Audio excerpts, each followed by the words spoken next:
lastly, I'd like to get your thoughts on reports na nagkakaroon daw po ng overpricing sa pagbebenta ng face masks, yung N95. Some people are, sinasabi, taking advantage of the situation. Can we get your comments on that? I am not surprised kasi itong mga negosyante, if the demand is high, then magkakaroon tayo ng medyo magkulang, then the prices go up. Or the worst thing that they can do, if they have enough supplies and yet they're selling it at prohibitive prices already. So I'm setting the limit. I'd like to talk to the Public Health Secretary tomorrow.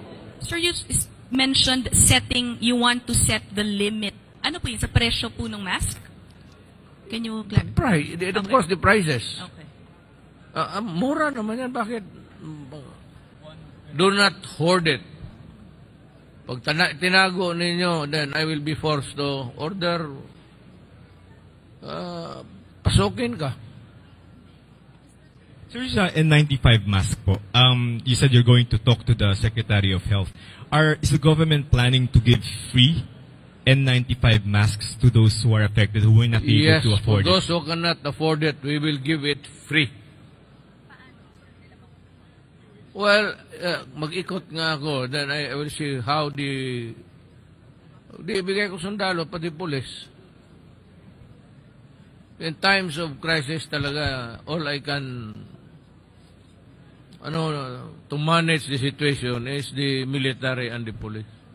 Nandoon naman sila. So, kaya sabi ko, yung military, parang utility boy ng gobyerno yan.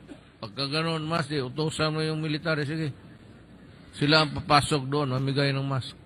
Well, it would greatly depend on the Secretary of Health. Siya yung magsabi, because he is the authority sa mga bagay na yan.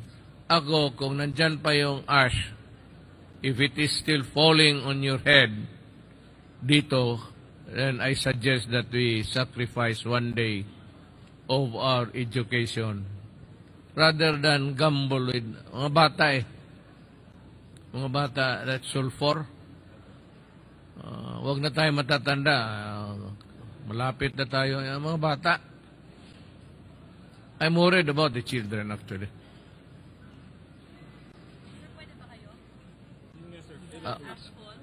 Ako? Yeah. If you plan to go around tomorrow and you have that, diba? Okay lang ba kayo doon? Kainin ko po yung aspol na yun. Pati yung taalan, ihian ko yan.